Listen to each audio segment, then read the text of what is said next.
राजपूत जी पूरा दिन कल हमारे साथ रहने वाले हैं, आप उनके अनुभव का लाभ ले सकते हैं। इसके बाद वैयक्तिक गीत होगा। गीत के बाद माननीय सुरेश जी सोनी का प्रमुख मार्गदर्शन होगा। कार्यक्रम के बाद सभी प्रतिनिधि बंधु इसी स्थान पर रहेंगे। कुछ सूचनाएं देनी है, ये ध्यान में रखेंगे। वैयक्तिक गीत के लिए मैं आमंत्रित करता हूँ श्रीमती सीमा सराफ। निर्माणों के पावन युग में हम चरित्र निर्माण न भूले।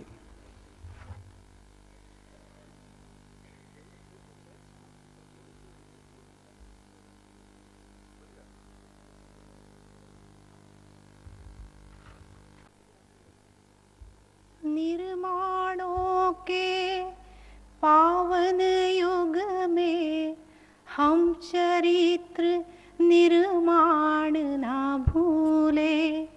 स्वार्थ साधना की आंधी में वसुधा का कल्याण ना भूले। निर्माणों के पावन युग में हम चरित्र निर्माण ना भूले।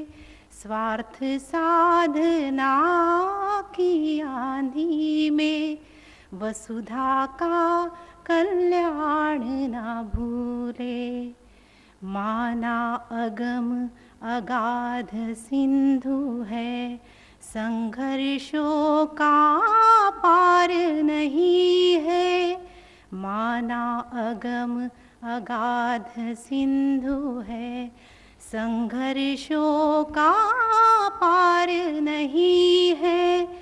किंतु डूबना मझधारों में साहस को स्वीकार नहीं है। जटिल समस्या सुलझाने को नूतन अनुसंधान न भूले। स्वार्थ साधना की आंधी में वसुधा का कल्याण न भूले। शील विनय आदर्श श्रेष्ठता तार बिना झंकार नहीं है। शील विनय आदर्श श्रेष्ठता तार बिना झंकार नहीं है। शिक्षा क्या स्वर साध सकेगी यदि नैतिक आधार नहीं है। कीर्ति कौमुदी की गरिमा में संस्कृति का सम्मान ना भूले। स्वार्थ साधना की आंधी में वसुधा का कल्याण ना भूले। आविष्कारों की कृतियों में यदि मानव का प्यार नहीं है। आविष्कारों की कृतियों में यदि मानव का प्यार नहीं है। सृजनहीन विज्ञान व्यर्थ है, प्राणी का उपकार नहीं है। भौतिकता के उत्थानों में जीवन का उत्थान ना भूले। स्वार्थ साधना की आंधी में वसुधा का कल्याण ना भूले। निर्माणों के पावन युग में हम चरित्र निर्माण ना भूले। स्वार्थ साधना की आंधी में वसुधा का कल्याण ना भूले। वसुधा का कल्याण ना भूले। वसुधा का कल्याण न भूले।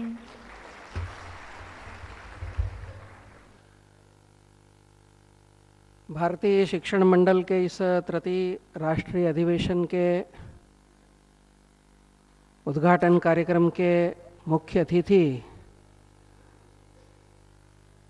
श्रद्धेय जे.एस. राजपूत जी, भारतीय शिक्षण मंडल के अध्यक्ष छिपा जी, महामंत्री गोगटे जी, स्वागताध्यक्ष संचेती जी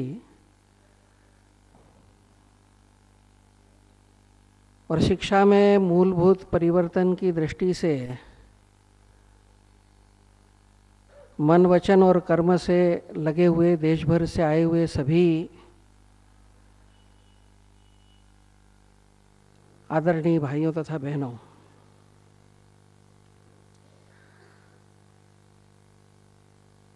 आदरणीय राजपूत जी ने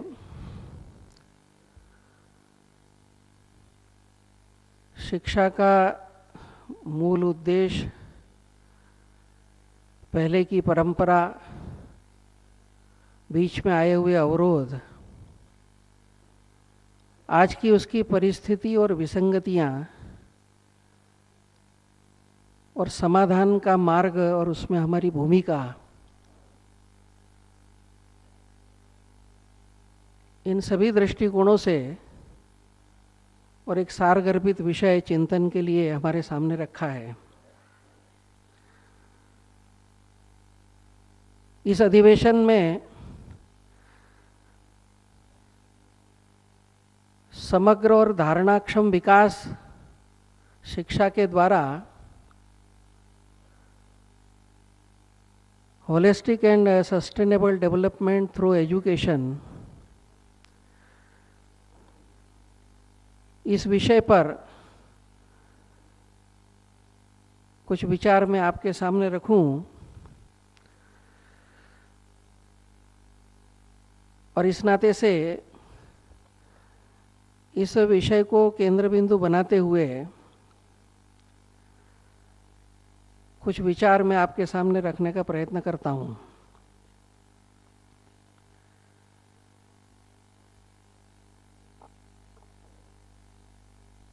सामान्यतः दुनिया में मानव जाति की अपनी यात्रा में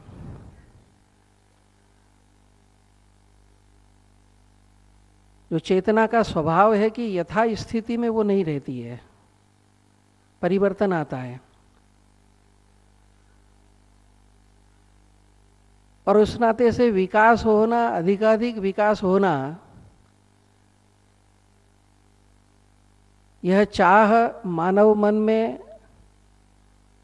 आदिकाल से रही है, आज भी है और भविष्य में भी रहेगी।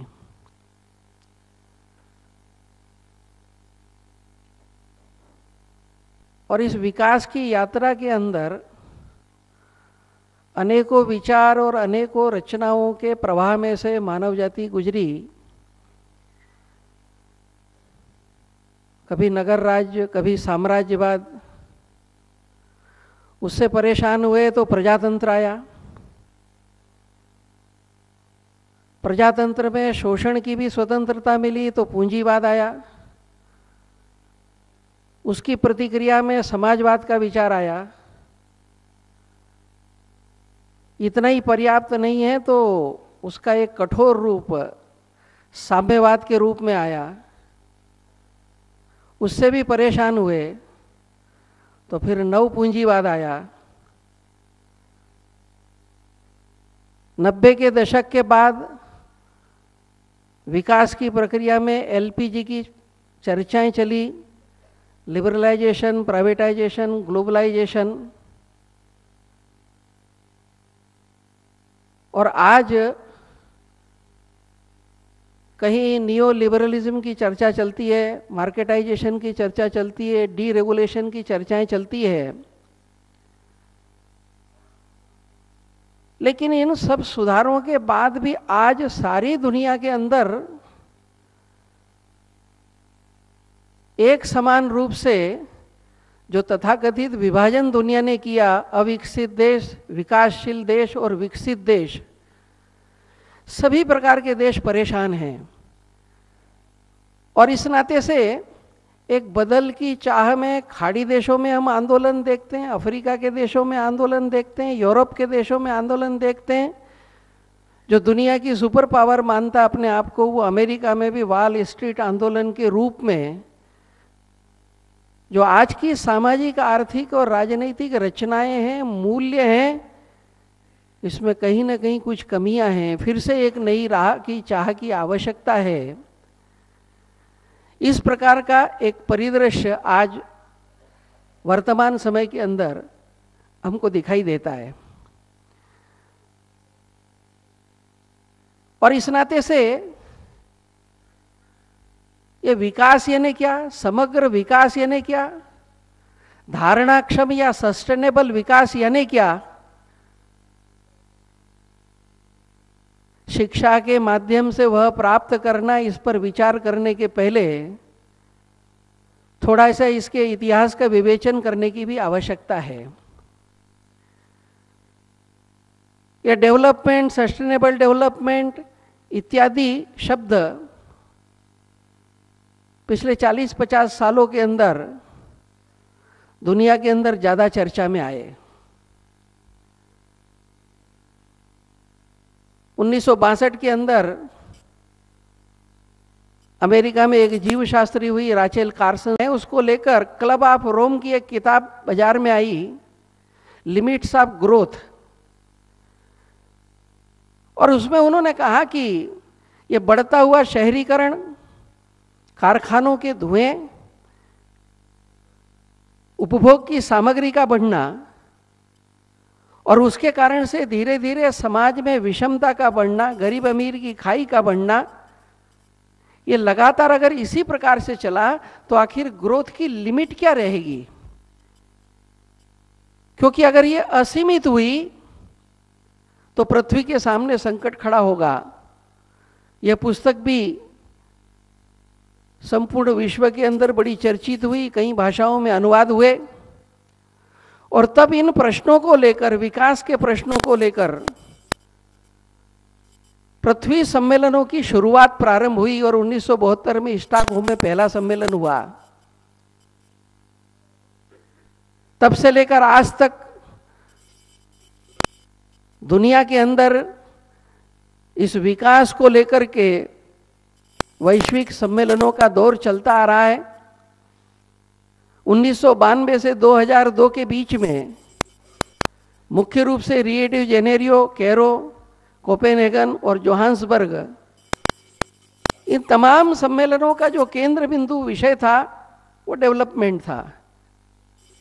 कभी उसका नाम हुआ इक्विटेबल एंड सस्टेनेबल डेवलपमेंट, कभी सोशल डेवलपमेंट, कभी पॉपुलेशन एंड डेवलपमेंट, कभी केवल सस्टेनेबल डेवलपमेंट। लेकिन कुल मिलाकर ये सारा चिंतन और इन पृथ्वी सम्मेलनों में देखे गए स्वप्न, की गई संधियां, किए गए संकल्प,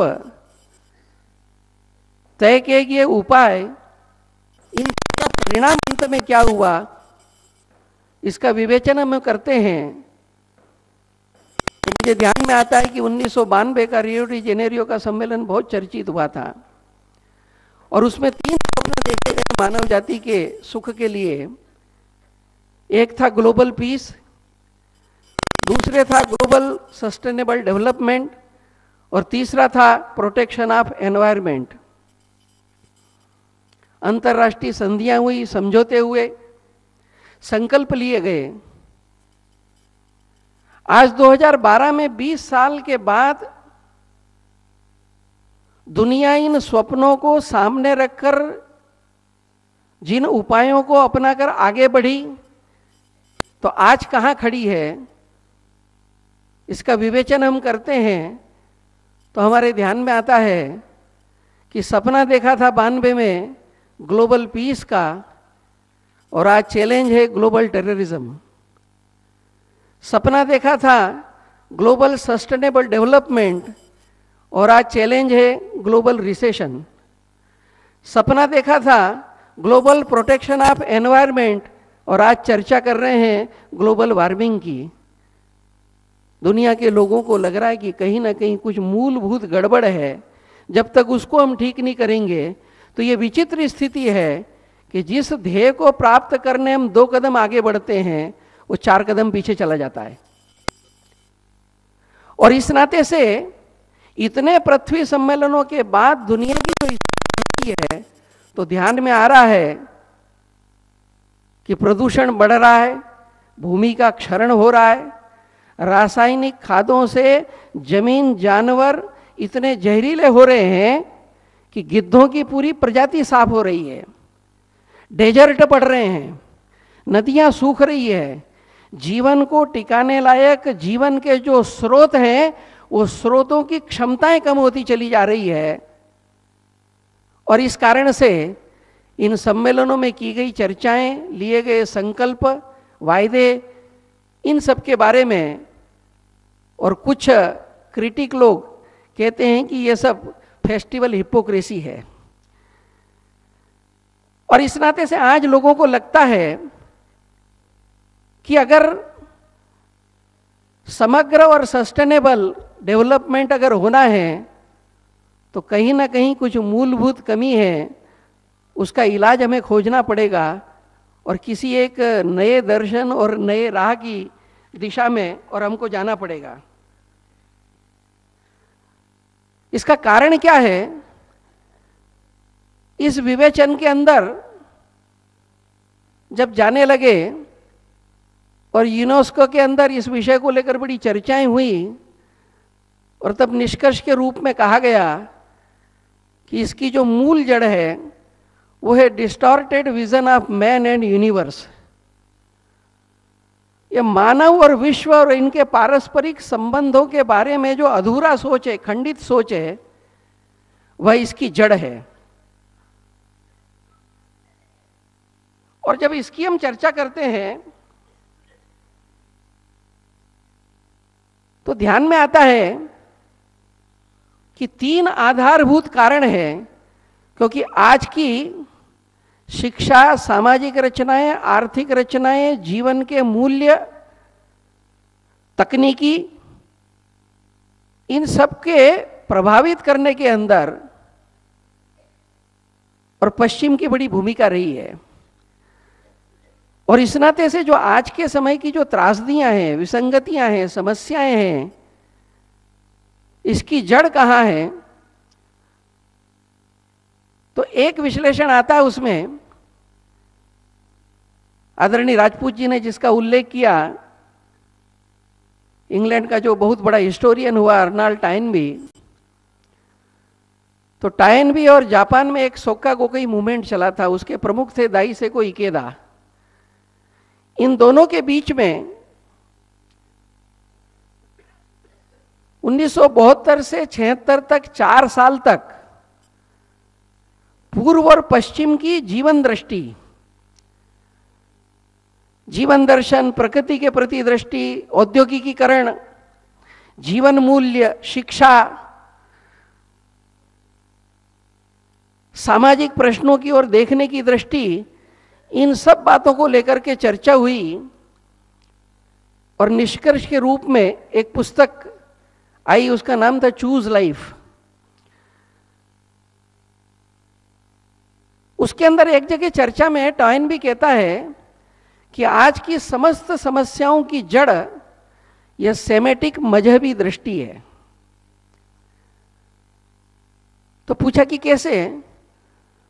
तो यहूदी, ईसाई और इस्लाम तीनों की परंपरा में दुनिया की उत्पत्ति की एक कथा एडम और ईव की है, लेकिन उसके पहले की जो कथा है जिसमें भगवान ने 7 दिन में दुनिया बनाई,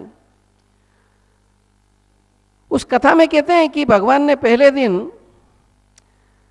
अंधेरे उजाले को अलग किया, एक को दिन का एक को रात का, फिर आराम किया, फिर पृथ्वी सूखे और समुद्र को अलग किया, एक को पृथ्वी का दूसरे को समुद्र का, फिर उसने वन बनाए, पहाड़ बनाए, पशु बनाए, पक्षी बनाए, ग्रह नक्षत्र बनाए, झरने बनाए, तरह तरह के और खनिज पदार्थ बनाए। इस तरह से 5 दिन के अंदर उसने संपूर्ण दुनिया तैयार की। और कथा कहती है कि छठे दिन उसने नर और नारी को बनाया, और नर और नारी को बनाकर भगवान ने उसको कहा कि ये जो सुंदर दुनिया मैंने बनाई है ये सब तेरे सुख के लिए है। टाइनबे ने कहा कि बस उसी दिन से गड़बड़ चालू हो गई। जो आदमी इस प्रकृति का अपने आप को एक हिस्सा समझता था, एक अंग समझता था, उसको मां समझता था, उसको कहा कि ये सब तेरे भोग के लिए है।